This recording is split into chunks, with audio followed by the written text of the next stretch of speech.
Here we go. Let's make sure we are not messing around. We need to see everything.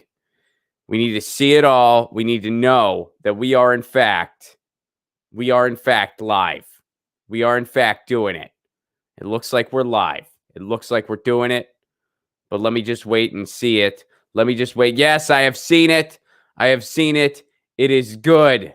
Oh, yeah. All right. Everything checks out. Everything. It's beautiful. What's up, everybody? Good afternoon. Good evening. Good future. How's the future? Are you in Australia? What's the future like? Did we make it another day? I'm really not sure these days. I'm really not. But I hope we're doing okay. California, still on fire, which, by the way, last but certainly not least, good morning. For everybody in my time zone, good morning. If you're in my neck of the woods especially, I hope you are staying safe. I hope you are staying well. Wow, what a year it's been. Shout out to everyone who makes the show possible. ZT.com, ZHITEA.com. Their tea kind of rules. You can pick some up wholesale because of the pandemic. They supply the tea to get your news on with Ron. I recommend the white China peach tea, the raspberry pecan tea. Say that 5 times fast. Fantastic tea selections. Get some wholesale. ZT.com, ZHITEA.com. Also, triageoil.com, our friends over at triageoil.com. They make pain oil that you rub on your joints, that you rub on your body, and it works wonders. Pick some up, triageoil.com, TRIAGE oil.com. Also, are you looking for some CBD you can ingest? I got you covered. Rare Naturals with an S, CBD.com. That's Rare Naturals with an S, CBD.com. You can get some CBD oil that you can put in your drink. I like to put it in seltzer water. That's my favorite way to take it. Or you can just put some under your tongue, and it helps soothe you. It helps relax you. It's great to relax your muscles after an intense workout. For some people, it helps you sleep. For some people, it helps if a headache's coming on. That's me. It helps me a lot if a headache's coming on. It's just all natural CBD oil. You can use it daily if you want to, and it's all natural. So that's rarenaturalcbd.com. Here's the best part. If you use the promo code Lucy at checkout, that's the promo code Lucy at checkout, you get 30% off your order. So check it out, rarenaturalcbd.com. All right, without further ado, I got myself a guest today, and this guy is running for Congress as a Green candidate in Connecticut's 3rd District. Please welcome to the show, Mr. Justin Paglino. Justin, what's up, buddy? Hey, how you doing, Ron? It's good to see you. I'm good. How are you? Thanks for being here. How's everything out in Connecticut? Let's start basic. I don't know. Things are looking pretty good in Connecticut. It's a sunny day. We have no wildfires. We have no hurricanes. There's no flooding today, so I guess we're doing well. Where's the flooding on the East Coast? I know there's some going on in parts of the East Coast. Do you know where exactly? I'm not sure exactly. I know that with the hurricane hitting the Gulf Coast, they're having some problems there.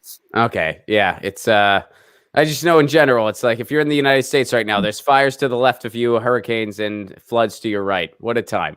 It's almost like the climate's changing or something. Yeah, stuck in the middle with no real democracy. Right? I think we got to write a jam. I think we're nailing this. Are you a musician at all?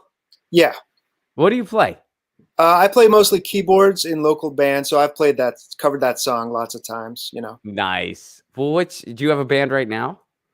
Well, I sit there's one band called Take Two and Call Me in the Morning, which is a band of doctors, MDs like myself. And that's awesome.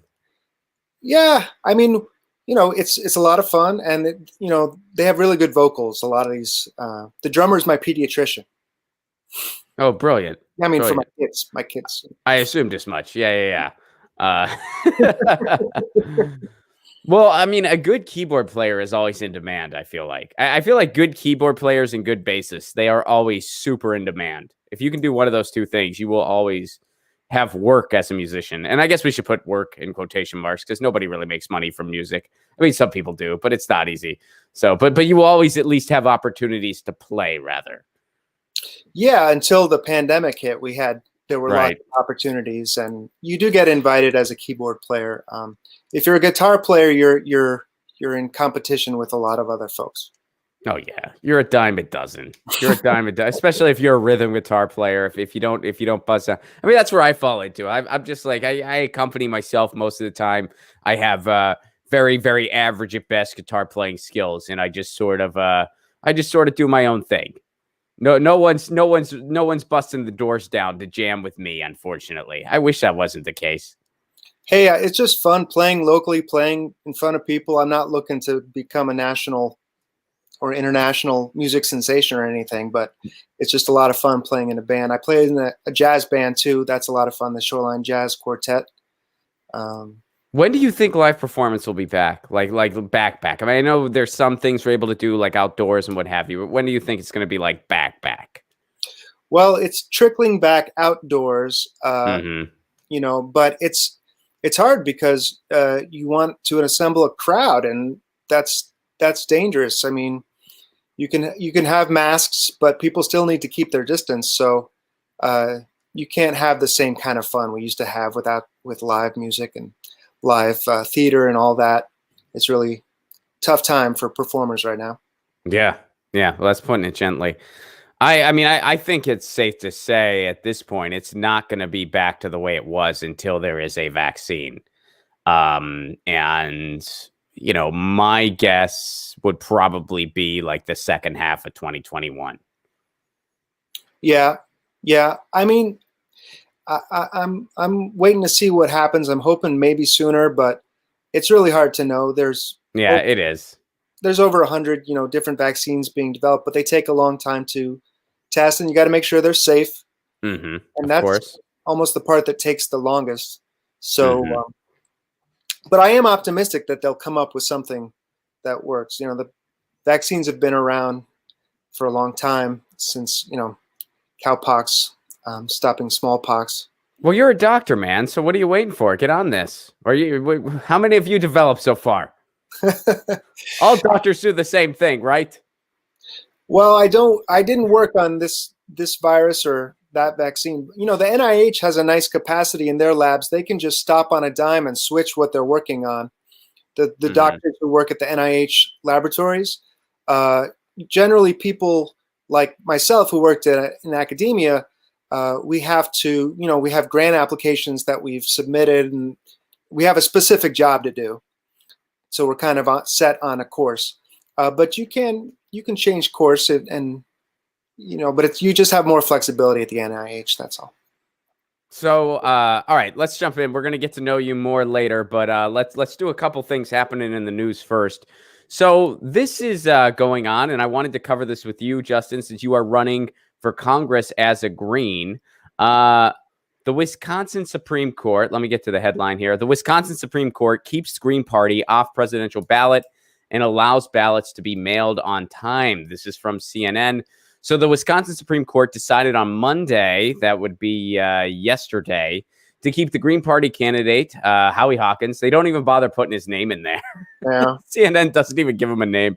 To keep the Green Party candidate off the presidential ballot, ending a legal dispute that briefly threw the state's mail-in voting plans into chaos and clearing the way for clerks to mail out ballots this week as planned.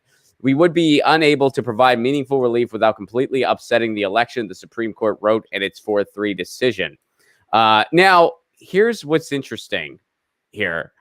The 4-3 decision was all the, quote, liberal judges and then one of the conservatives. The overall makeup of the Wisconsin Supreme Court is 4-3 with a conservative majority.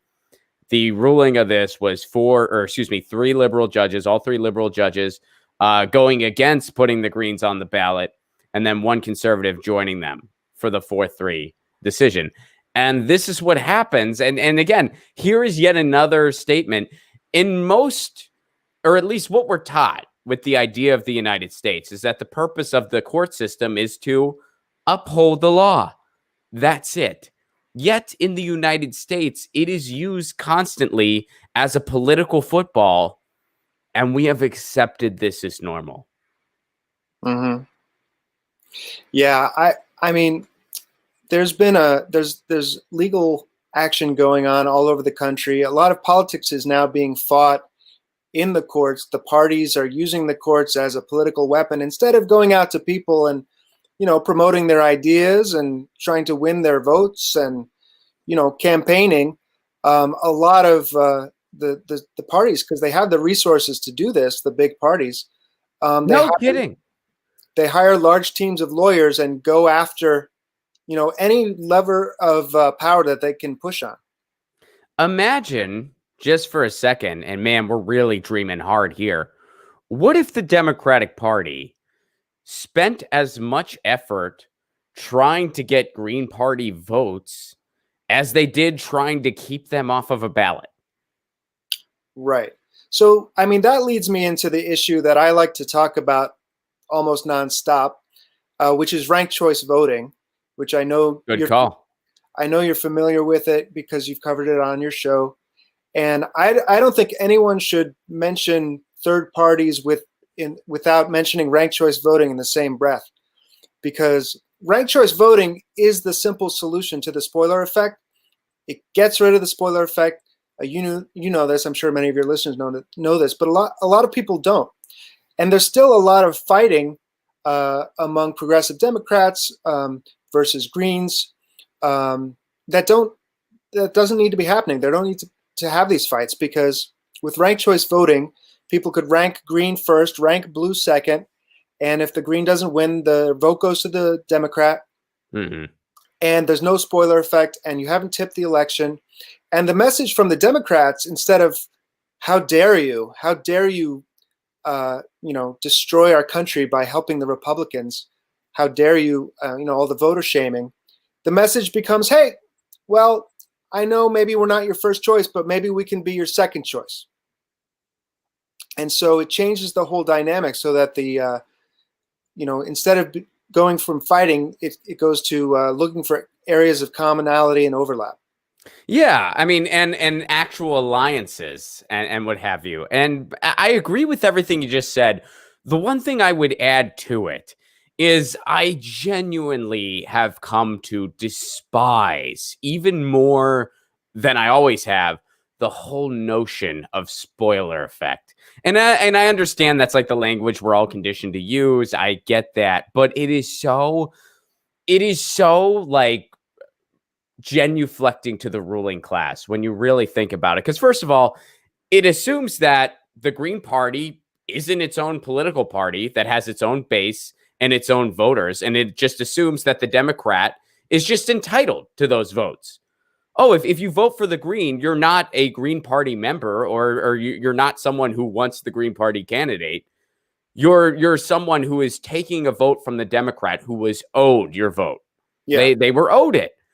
And so it just takes away, and it's so incredibly, at the very least, condescending to just be like, oh, well, but you Green, you're just taking votes from the Democrat, instead of like, no, a lot of those people, and even the article from CNN, which should surprise no one, points out how many votes Jill Stein got in Wisconsin versus how many votes, Trump won by in Wisconsin. They never mentioned that Hillary Clinton didn't even bother going to Wisconsin. She didn't even go there. They didn't mention that Bernie Sanders was overwhelmingly popular in Wisconsin, where she was not as much so. And they also don't mention that, a lot of those Green voters would have stayed home if their candidate wasn't on the ballot. They wouldn't have. And one thing they'll never, ever mention, if you even want to use their own logic and talk about the spoiler effect, they never mentioned the fact that Gary Johnson got a lot of votes in all these states too, more so than Jill Stein. Yep. And a lot of those people, if Gary Johnson wasn't on the ballot, they probably would have stayed home because they're libertarians. But if they would have voted for one of the two choices, they would have voted for Trump in most cases.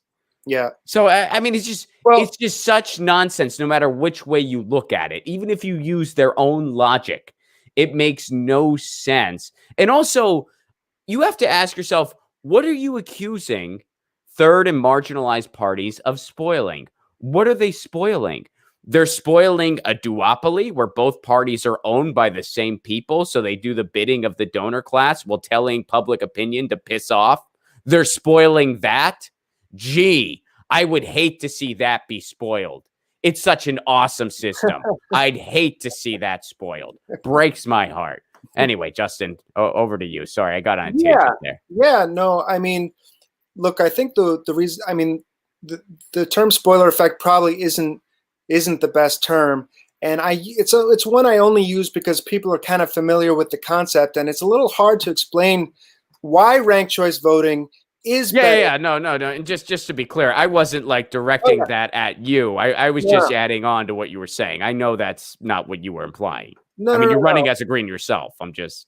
Well, yeah, but I think, you know, when I go out and I talk to people about ranked choice voting, I do sometimes use the term spoiler effect, and maybe I shouldn't be. Sometimes I use it because I just use it as a tool to try and help explain to people the concept of ranked choice voting and what the problems are that it gets around. You know, no, you're absolutely right. And I think that's, and, you know, I would actually say it is important to kind of do that because that's how people are so preconditioned. Like when I say it, I use it in like, I usually say like so-called spoiler effect. Right. Because I don't want to, if I get off on a tangent about how I think all of that is complete nonsense, because it is, I mean, that's how you kind of turn regular people off. Yeah. But I'm talking to a green here. So, you know. Yeah. I mean, there's, have you heard of Duverger's law? I have not. There's this, you know, these academics who study voting in elections and election laws and reforms and whatnot. There was some guy, Duverger, who said, you know, if you have elections the way we have them, where you can only pick one candidate on the ballot, eventually, over time, voters will be corralled into two major viable parties. So I really see, we don't really have a two-party system in the sense of, like, there's no law that says we can only have two parties. The reason we only have two parties is exactly because we don't have ranked choice voting. That's the only reason. Once you have ranked choice voting, it opens things up to more than two parties. That's my view. That's why I'm such an evangelist for ranked choice voting, because I see it as the easy solution to get out of the two-party trap. Because, I mean, yes, a lot of people wouldn't vote for either the Republican or the Democrat, no matter what you tell them or how much you try to scare them against the Republican. You're not going to get them to vote for the Democrat. But, you know, a lot of people, there are, I think, a lot of people who would rank green first and blue second. There's a lot of people who are enticed by what the Green Party has to offer. I mean, look, I'm running on a platform of Medicare for all, which is very popular. My Democrat and Republican opponents don't support it. So if somebody wants to vote for Medicare for all, I'm the only candidate on the ballot that they can vote for to show that support. But I think people might ask the question, what do you know about health? Like you're not a doctor or anything. Oh, but I am a doctor. Au contraire. You know, I mean, this is the way other countries give out medical care. I mean, it should be distributed equally to everyone, and it'll save us money. I like to point out that, you know, the efficiencies of scale and taking the profit motive out of health insurance combined leads to savings. You know, I have an article on my website talking about how the studies that have looked at this all estimate a savings up to 15%, which would be $500 billion a year less money spent on healthcare if we had single payer. And of course, it would become a public expense instead of a private expense, right? It would be paid through via taxes instead of out of pocket. I like progressive taxation. I'm a guy who always says, you know, you got to have progressive taxation. The rich get richer, the poor get poorer, unless you do something about it. And it's kind of taboo. You get called a class warrior, or you get criticized for wanting to soak the rich. I tell you, you know, this is common wisdom. The rich get richer, the poor get poorer, unless you do something about it. We have to redistribute wealth, or it just keeps getting more concentrated. That's the natural way of the world. And that's where I differ from a lot of people, such as libertarians, on that view of economics. Well, let's stick to Medicare for all for a second, because I want to ask you, what experiences do you have, particularly in your industry, around Medicare for all? And the reason I ask you this, one of the right-wing talking points you hear against Medicare for all is they say, oh, well, it will infringe on doctors' ability to do their job. It'll infringe on doctors might not make as much, so their incentive goes down. I think all these talking points are nonsense. But what is your experience as an insight? You are a doctor yourself. You are a practicing doctor. What have you seen in your industry? Do a lot of people, are a lot of other doctors pro Medicare for all in your circle, I guess? Well, yes, a lot of the doctors I know are for single payer, and there's Physicians for National Healthcare Program. There's organizations of physicians who want to see this because, I mean, doctors by their nature are people who want to treat disease, and they don't want to have to pick and choose who they're going to treat. I mean, that's just anathema to the ethics of your average doctor. They want to treat all comers, and we know that people are staying home because they're afraid of the cost. So a lot of doctors, I think it's maybe at least 50% of physicians, I think, according to some surveys that support single payer. I mean, there are some that are concerned, that worry that maybe their reimbursements will go down. But there are different studies on this, but a lot of them show, no, a lot of the savings really will just come out of the efficiencies of scale, of cutting out all these middlemen, all these business. Right. It's all the middlemen who are making that other money. Yeah. Yeah. And taking out the profit motive. A lot of this money is going into the coffers of the insurance industry. So you don't think all the doctors across the country would go broke if we had single payer healthcare? You're pretty sure that wouldn't happen. No, they wouldn't. You heard it here first, folks. They'd be all right. And I know that medical school is expensive. Sure. But doctors make a good salary, Right. As they should. I mean, doctors should make a good salary. What they do is, literally life-saving. It goes without saying, it's life-saving. It's very high pressure. It involves a lot of school, a lot of work, a lot of education. You need to continue to be a student in the world because things are always changing. Doctors should be compensated very well for what they do. They are. That's the way it ought to be. But they're also compensated very well for what they do in countries that have single-payer healthcare. And then another issue from the perspective of providers is all the time they spend, estimates of up to, I was trained in pathology, so I wasn't a direct, provider to patients. But I know that a lot of providers spend hours on the phone with insurance companies arguing about, will you cover this? Will you cover that? And they hate it. Right. So, this will open up a lot more time for physicians as well. With a national healthcare program, it's responsive to democracy. So if there's something about it that we don't like, we can change it. Mm-hmm. But if you don't like your healthcare plan, try calling and asking to have it changed. There's nothing's going to happen. Yeah, no kidding. No kidding. So let's real quick, and then I want to get to know you, but let's go to another ballot issue is happening in Pennsylvania. So this is another CNN headline. Start of Pennsylvania's election is on hold because of ballot delay. In the latest sign of the chaos overshadowing the 2020 election, this is from the article, none of Pennsylvania's counties will be able to send out ballots to voters Monday, the first day of the critical battleground state allows counties to do so. Due to a slew of lawsuits and other issues, the Commonwealth, which has drawn intense interest from Republicans and Democrats after June's disastrous primary, has not finalized its ballot less than 8 weeks before Election Day. Here's why. The state's Democratic Party remains in court, battling to keep the Green Party off the ballot. The pending legal dispute has led to a delay in certification of the November ballot, and as a result, all Pennsylvania county election officials who this year could have started offering absentee or mail-in ballots as well as in-person early absentee voting starting September 14th are in a holding pattern. Mm-hmm. So, and that's not the headline, by the way. The headline is not, it's just like, oh, people, it's being held up, but they don't bring up, well, because the Democrats are in court trying to make sure the Green Party's not on the ballot. Yeah. Not reaching out to voters, not making sure people can vote as quick and safely as possible.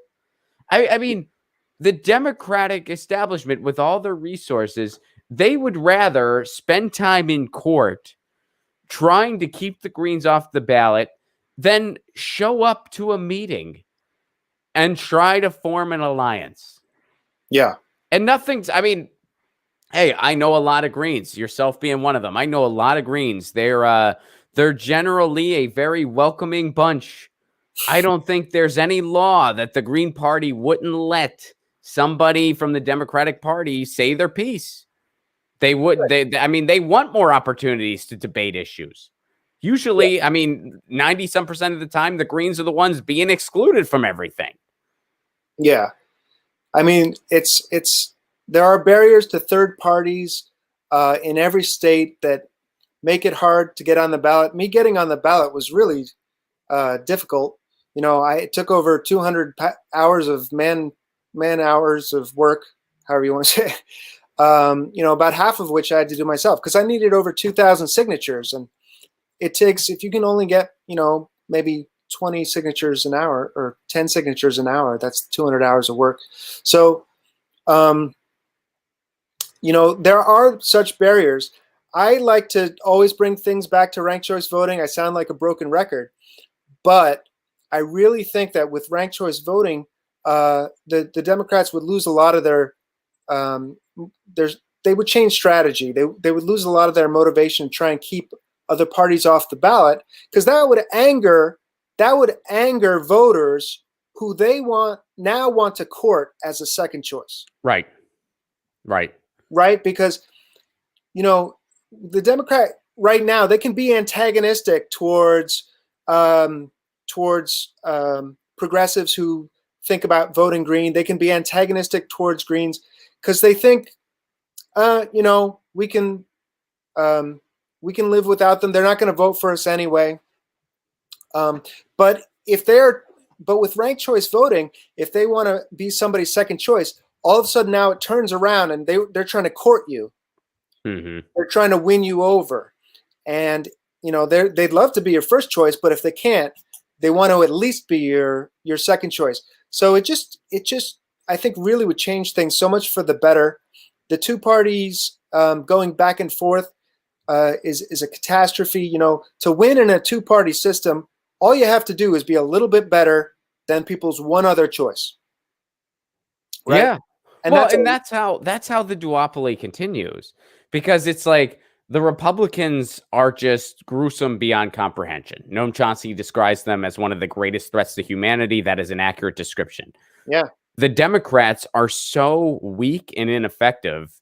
And let's keep in mind, right-wing in their own right. In any other Democratic experiment, the Democrats would be considered a right-wing party, not a center-right party, a right-wing party. They are to the right of most of the right-wing parties in other countries.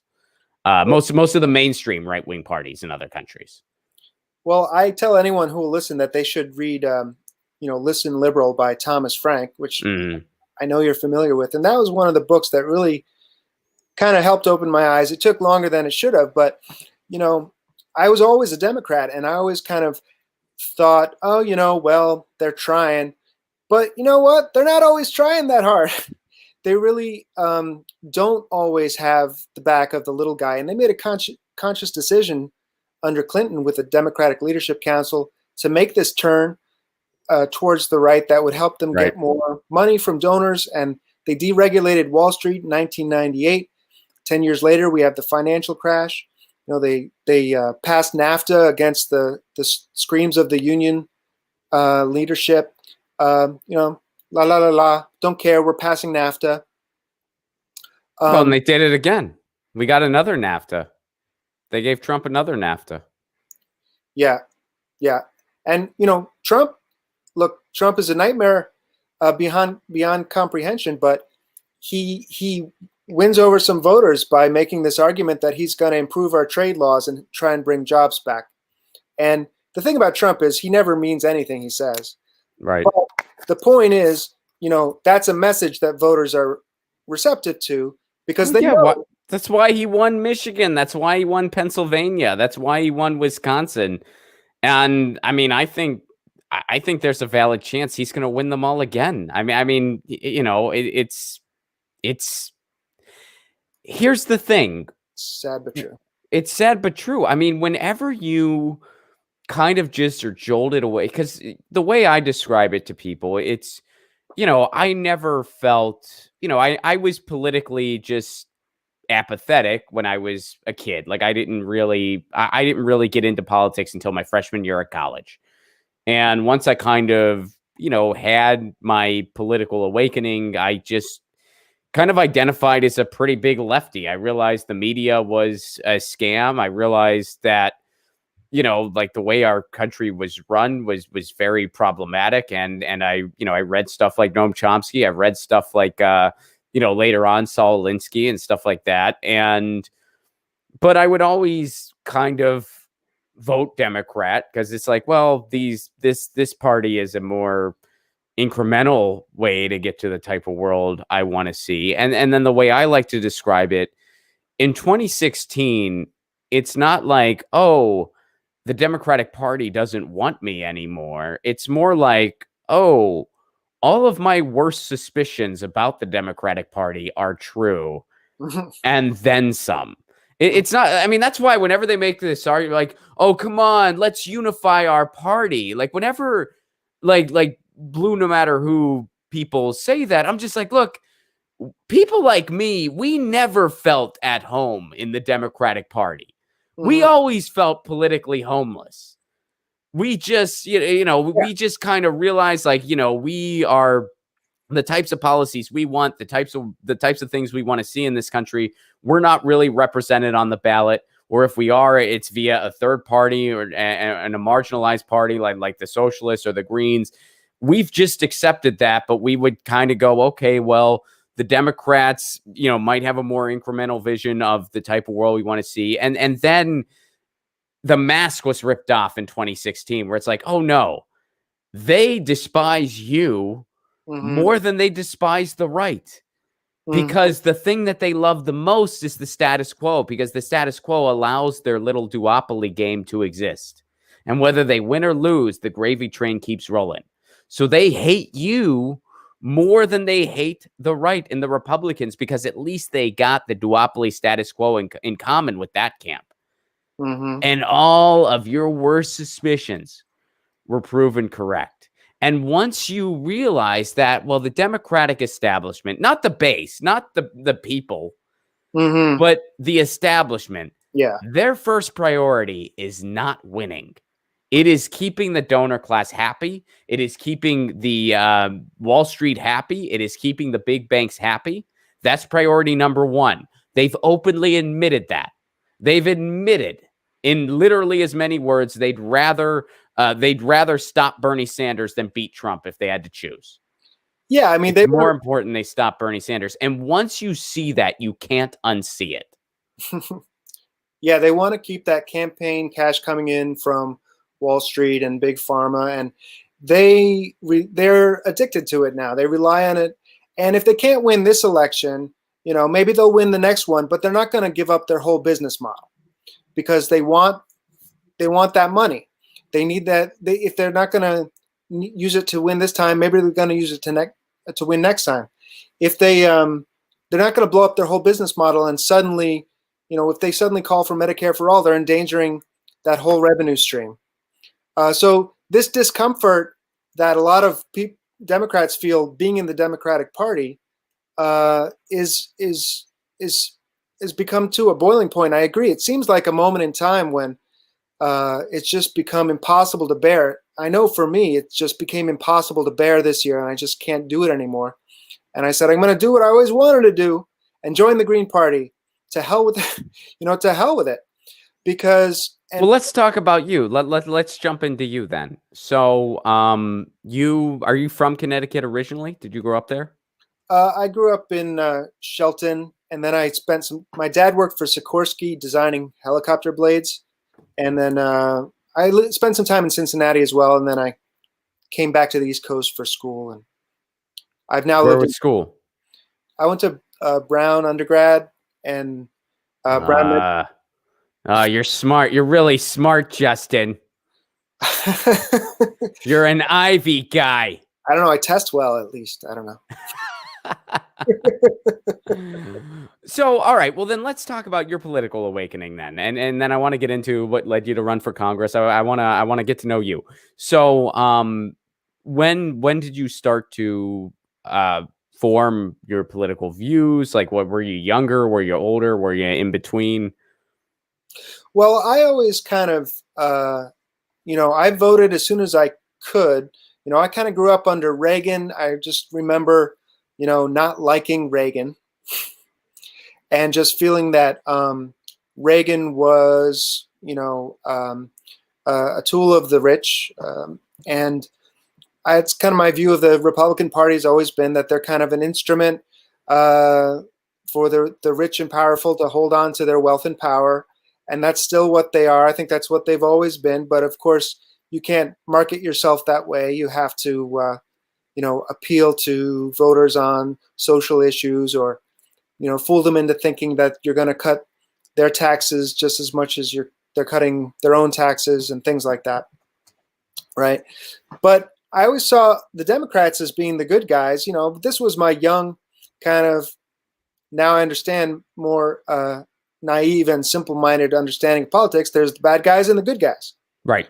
And I couldn't almost even understand why anybody would vote for the bad guys. I mean, it just seemed, they just seemed evil.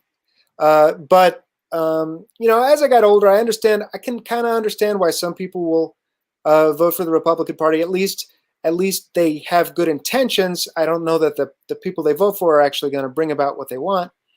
But some people legitimately just feel their taxes are too high. I don't know. But I always thought the Democrats, at least, were really the good guys. They were going to make sure that unions got protected and people got fair wages, and our water was safe to drink and our food was safe to eat. Well, see, I think it's a systemic thing. I really do. I mean, I think there are a lot of people who don't really have a political allegiance to either of the two major parties. Some people do, but I think a lot of people don't.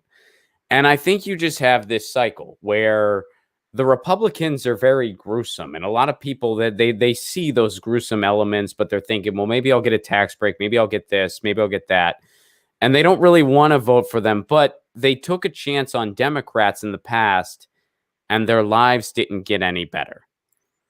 And I think like that's the cycle. Again, I think that's what bipartisanship really is.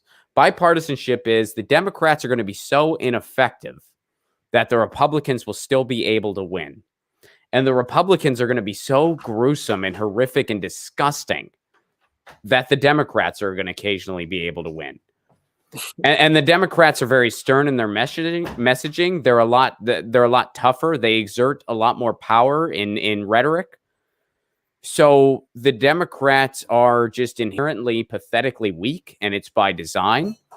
And the only time Democrats win is when it is literally impossible, when you only have binary choices, for them to snatch defeat from the jaws of victory.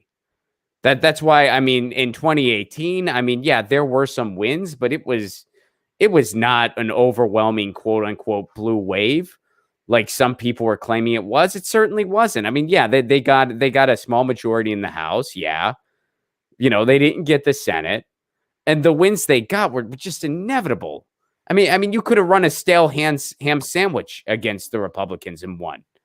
That's the only time they win, when it's impossible for them not to win. And they let Obama through because they knew at the end of the day he was going to do what they wanted. Yeah, I mean, I think Americans are increasingly aware that there's been corporate capture of both the major parties, right? That they're doing the bidding of major corporations. Kind of what's interesting about Donald Trump is that, he seems to have appealed to the voters on the Republican side that have figured that out. The Republicans on the voters on the Republican side of things, they always seem to think that the Republican Party was on their side, when really they've always been a corporate party. Mm-hmm. But it seems like maybe some voters, primary voters at least, realize that their lives aren't getting better under Republicans, their lives aren't getting better under Democrats, and Donald Trump is the monkey wrench they threw in to bring the whole thing down. Well, we live in an anti-establishment time. We're in an anti-establishment era where people are figuring out how horrible the establishment really is. And that's why, that again goes to the thesis that the Democrats' first priority is not winning, because they knew we were in an anti-establishment time and they ran the most establishment candidate they could twice. And they kneecapped the guy who appealed to other people twice. But getting back to you, so what led you then to becoming a Green? I mean, you mentioned briefly you finally were like, I'm going to do what I always wanted to do. What led you to that point, though? Well, increasingly being fed up and not being able to take the Democratic Party anymore. Like Joe Biden, Joe Biden voted for the Iraq War. I'm just not comfortable in the Democratic Party anymore. I want to stand up for the things I believe in because I feel strongly about them. Joe Biden's not for Medicare for all. And, but, I always kind of bought into this notion that, Green Party is great on the issues, but, they're just a pipe dream. It'll never happen. It'll never happen until it happens. I mean, it won't happen until people start moving with their feet. I heard Howie Hawkins say something that really impressed me, which was, if you don't vote for something, you'll never get it. Or put another way, if you want something, you have to vote for it. So, if a vote for Biden is not a vote for Medicare for all, a vote for Biden is not a vote to ban fracking or for peace. And if you want these things, you have to vote for them. You have to go to the ballot and stand and vote for them. Because after you voted, your leverage is gone.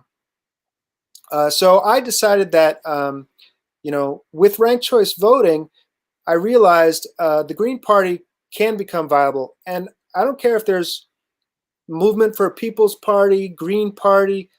With ranked choice voting, we can have any number of viable parties. There's room for everybody. It opens up. It just creates space. Well, and it also creates alliances. I mean, because here's the thing: if movement takes off, which I hope it does, if movement takes off and you have viable threats to the duopoly, be it in the form of movement, be it in the form of the Greens, they're not going to go down quietly. They being the Democrat-Republican establishment. So I think they're going to have to open it up and concede something like ranked choice voting and try to maintain their power within that system. That will be possible for them to accomplish, but it's going to be a hell of a lot harder because what can happen on the grassroots level is that we start forming alliances between the MPPs, between the Greens, and between some of the progressives that have, slipped into the Democratic Party. You can start forming all those types of alliances. Other Democratic experiments that have more than two parties, that's what they do. They form alliances with different parties and different members within different parties. They form alliances on different causes. And you have, I mean, the most simple way to put it, you have a more democratic process that way. If you are for the types of policies that most people want, which, by the way, Medicare for all, Green New Deal, free college, this is what most people want. Yeah. Well, you can't just ignore public opinion anymore if you have a political structure that looks that way. But these voters are afraid to vote for what they want, right? And and that intimidation works on a lot of people, right? I mean, they're being scared. Donald Trump is being used as a tool to frighten people against voting for what they really want, against voting for the things that they really need in their lives. I mean, there are people going without health care. And if you ask them to vote for somebody who's not going to give them health care, they could, there's health consequences. I mean, this is life and death stuff. So I do keep coming back to ranked choice voting because I think the two-party system is a result of not having ranked choice voting. And I think that the two-party system is more easily co-opted, and the corporate capture that we've seen of the two parties is facilitated by they only have two parties they have to corrupt. They can hedge their bets. A lot of these donors, they give money to both parties. But party like the Green Party is built on not taking any corporate donations, no PAC money. So they're uncorruptible, hopefully. But the bar has just gotten lower and lower as people are willing to vote for candidates that don't support their real ideals because they're afraid of the other party. It's like the Democrats have become the not Republicans, and the Republicans have become the not Democrats. Mm-hmm. They just campaign on not being the other party, and each side is so afraid. I mean, they're afraid of us too. Voters, Republicans. Well, yeah, I mean, they're trying to keep Greens off the ballot.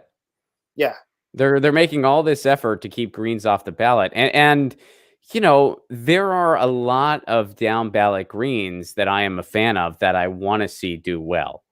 And, Howie Hawkins was not my first choice. He was not my second choice. But I really want to see an expansion. So let me ask you, like, how do you think the Green Party, in the rhetorical moment we're in, how can the Green Party expand? How can it grow? How can it reach out to new people, especially young people right now who feel politically home? I mean, the way I felt when I was in my 20s, that's the majority now. I don't know if that was as common when I was in my 20s, but amidst the Zoomers and, Generation Y, which is that the same? I don't think that's the same thing, right? They're two different things. I don't even know. I mean, after me, I'm just like, I don't know how the years, they're all younger than me. But amidst the younger generations, that's the majority because they only know recession. That's all they freaking know. Mm-hmm. So how does the Green Party expand their tent, to put it in Nancy Pelosi's verbiage? Well, the Green Party needs to keep running candidates. That's one thing I'm doing to try and do. A party needs candidates, and it's hard to run. Look, it's hard to. I'm kind of fortunate that I'm in a position I have some time to do this because I'm actually not practicing right now because running for office does take a lot of time. Yeah, no kidding. Yeah, and it takes money, and not everyone has time and money. I mean, who has loads of time and money, which is one reason, by the way, that we should have public financing of campaigns so that more average people can just say, okay, I want to run for office. And if you qualify, if you show you have some support among voters, then you get a certain budget, you get a certain amount of free airtime, and it just democracy becomes a competition of ideas instead of everyone having to meet this bar of having enough time and money to run for office. Most people don't. I think to expand the Green Party or any third party, we do need ranked choice voting. I always put that first on the list. But secondly, I think people need to kind of take a hard look at the Democratic parties and take a hard look at the two-party system we have and ask yourself, where's this going? Is this going to get any better? Are we happy with the two-party system? And I think the answer has got to be no. The two-party system is toxic. It's toxic in a lot of ways. And I think it's really we've got to get out of it. And I think ranked choice voting is the way out. And I think but it's not going to come from the two dominant parties, right? Like, why would because they don't want it, right? I mean, we have a Democratic majority here in California. Our governor, Gavin Newsom, tells us that ranked choice voting is too complicated. That's why we can't have it. It's just so complicated. It's just Justin, don't you know how when you would go to a restaurant and you would see multiple things on the menu that you would be willing to order, and you're like, I guess I have to rank my choices. And then you were just overwhelmed with the intellectual prowess that kind of decision takes, and you would just leave the restaurant in tears. It happens to me all the time. I'm like, that is way too complicated. Yeah. I like to go out to eat where there are just two shitty choices. Anything else is just way too complicated. It's the same reason I only have one friend, because if I had more than one, I'd have to rank them. Right. And who wants to do that? Yeah. That's way too complicated. Who are you going to go out with at a given time? You'd have to make choices. You'd have to weigh them out. You'd have to, Way too hard. Way too I'm not. hard. Yeah, I'm not complicated enough to have preferences. I only like things or dislike them. Right. And that's the way it ought to be, because I mean, you look at how, and plus you look at how simple our system is now. It's incredibly simple. I mean, the person who has the most votes always wins. That's never compromised. The primaries are totally fair in every way. The way districts are drawn up always makes logical sense. It's not like we have super delegates or gerrymandering or the Electoral College. We don't have any of that stuff. So why would you want to complicate this great system we have now? Yeah, we're just soaking in democracy. It's like a hot Very tub. much so. We're crushing it so hard. We should spread it around the world, really. Mm-hmm. Yeah, just like we're spread fracking around the world. We're sharing all our best secrets. Did you see Joe Biden? I will not ban fracking. I am not banning fracking as the country's on fire. Yeah. As the country's on fire. Yeah. He told that one voter, who wanted to ban fracking, if you don't, I'm not going to do it. If that's what you want, vote for somebody else. Maybe. Do you think that the cause for third parties will be helped more if Biden, instead of Trump, is the next president? The cause for third parties? Well, what I mean by that question is, I think that a potential silver lining if Biden ends up being the next president. I refuse to say Biden wins, because I don't see this as a competition between Donald Trump and Joe Biden. I see this as a competition between Donald Trump and himself.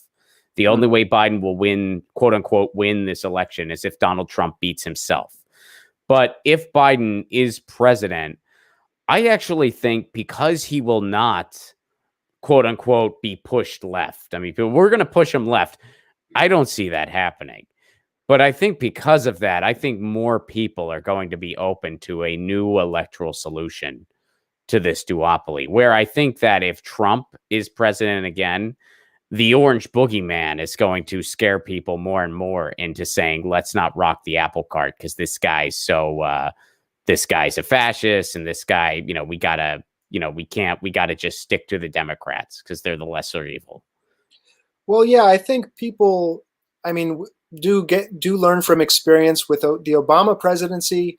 A lot of young people were enthusiastic and felt, okay, here's a guy who's finally gonna stand up for all the things I believe in. He believes in, peace, and he's gonna really help us afford healthcare. And Obama went and expanded the drone wars and didn't bring us home from Afghanistan or Iraq.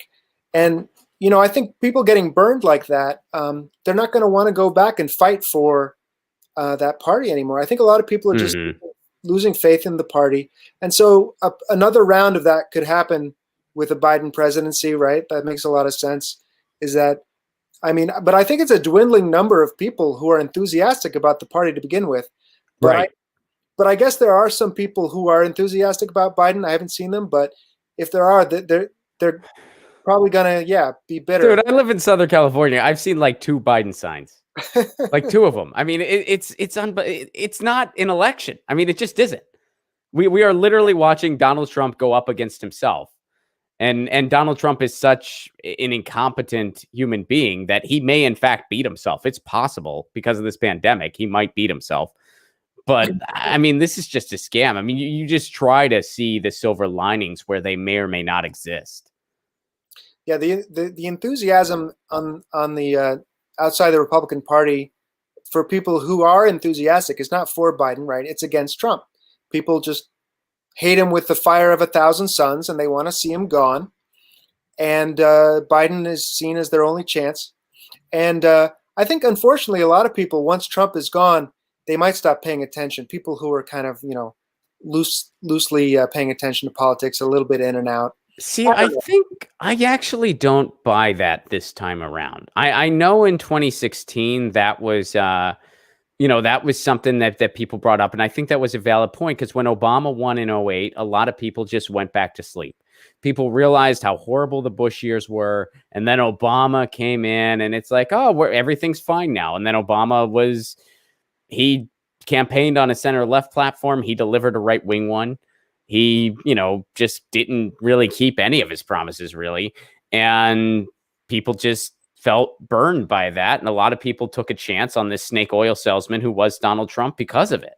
But this time around, when you are looking at a pandemic, when you are looking at the country on fire, and another thing is Obama was overwhelmingly popular in 2008. Joe Biden is not. So I actually don't think people would go back to sleep this time. I think some people would, but I think the people who would are already asleep anyway. Yeah, I don't know. I mean, I think, what can I say? I mean, there's a certain type of person who just woke up when Trump was elected, like they weren't paying attention at all, almost. Right. That's true. That's true. And then it's like, what this guy is our president, and now that's become their sole like reason for entering politics. And once he's gone, they may leave. So there is that group of people. I don't know how big they are though. Yeah, I mean it's fair. I mean it's just projection, and I don't really, but I just don't see. I don't think it'll be of the scale of Obama, where people just tune out because they're like, "Oh, we got this awesome. We got our savior in." I don't see that happening this time around. Not when there's historic mass civil unrest, not when there's a climate catastrophe at our back door, not when Joe Biden is so overwhelmingly unpopular and Barack Obama, was incredibly popular. I don't see it being quite like 2008 or anywhere close to it. Yeah. Well, but, I agree with you. The idea of trying to pressure Biden to move left is foolish. And I was surprised to hear someone as smart as Noam Chomsky, saying that, right? Did you hear he's saying, well, Biden is someone that we can work with, we can push him. The fact is, once you've voted for somebody, you've given up your leverage. Once they've convinced you to give them your vote, and you give it to them, they've got everything they need out of you, and they're going to be out the door. I mean, they're going to be off and running. And they don't really need to hear from you anymore. And they'll say what they need to say to get your vote a second time if they want to run. Right. But a president is only 2 terms. So Well, there's no way Biden would serve 2 terms. I don't see that happening. I'd be shocked if that happened. I mean, I actually, honestly, if we're talking prediction land here, I don't think he's going to be president. I think Trump's going to win again. But which, I don't want to see Trump become president anymore. I mean, no one wants to see Trump in office, but, I'm just being real here that I do think that's what's going to happen. And, but yeah, I think it's very abundantly clear when the guy screams at the top of his lungs, he's not going to ban fracking. Well, states are literally on fire. When he is saying that he would veto Medicare for all if it came across his desk, when millions have lost their health care. I mean, yeah, the idea that you're going to budge this guy, I think is, that's just not going to happen. Yeah, that's not. I mean, the only case you can make for Joe Biden, the only case you can make for him is he's not Donald Trump. That's it. That's the only case anyone can make if they're being honest. Yeah, and there's something to that. But somebody else said, well, on day one, you get rid of Trump, then what? Right? You still need, that's not enough of a policy. But, I've seen this with some of the activist groups that I've reached out to. There's a Medicare for All Connecticut group, and there's a Citizens Climate Lobby group in Connecticut. And their strategy is trying to persuade Rosa DeLauro to adopt the platforms that they want. So they go to Rosa and say, will you endorse Medicare for All? And she says, no, I won't. And they say, well, please.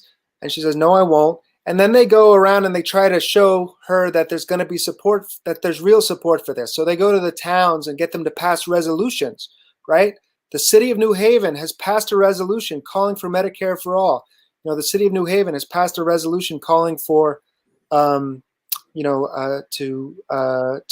price carbon, which is what the Citizens Climate Lobby is pushing for. So let's stick to you here because we got to close out here. First of all, Jason, thank you very much for the super chat contribution. Jason says the donor class has a foothold on both parties in every state. A billionaire's chess game for power and influence. Rate choice threatens their position. Amen to that. Amen to that. So Justin, you have a debate coming up. Give people the quick skinny on that, and then let people know where they can find you and learn more about you and help you out in Connecticut's 3rd district. Sure, thanks. Yeah, well, my website is Justin for All with the number 4, Justin for All, and I'm Justin. .org, right? .org. Yep. I actually bought the .com too, just to redirect it. But I like .org, man. That's cool. But yeah, all right. It was good to know you have both. But all right. I didn't want to sound commercial with the .com. You know? I feel you. So yeah, and Twitter at Justin for All 2. You know, the original Justin for All wasn't available. Some guy sitting on it. But and Facebook at Justin for All, and there is going to be a debate. It's going to be myself and Rosa DeLauro and Margaret Stryker, who's the Republican, and it's going to be October 22nd. That's all I know. I haven't been given any more details about when or how it's going to be broadcast, but I'll keep everybody informed if they sign up for my newsletter. If you go to my website and sign up for my newsletter, I'll let everybody know when the debate's happening, and I'm going to do my best to stand up for the issues I believe in. You know, Medicare for all, ban fracking, do something about climate change, do something about wealth inequality, give everybody healthcare, education, just the basic things that people deserve. That's been my campaign slogan. I can't decide on one, but one of them has been the things we all deserve. That's what we all we're asking from government, is the basic things that everybody deserves. Is, you know, a safe, healthy world and a chance to live a safe, healthy life. So anyway, yeah, or even give money. People can give money if they want. There is a function to donate, and I can use that money to help advance the cause. But yeah, justinforall.org. That's me, and I appreciate your time, Ron. Absolutely. Thanks for being here, man, and best of luck to you. Everyone, check it out, justinforall.org. That's Justin the number 4 all.org. Tomorrow on the show, and by the way, Jason, thank you very much again for the Super Chat contribution. You keep this show on the air. Tomorrow on the show, we got Mike Gravel, and we're going to be talking about his new book that I read recently. It's a really cool book, and it talks about how we, the people, can actually propose laws, and there's a real way to do it. It's in the Constitution. We're going to break all that down. So Mike Gravel is going to be on the show tomorrow. So tune in. That's going to be at 2 p.m. Eastern, 11 a.m. Pacific time.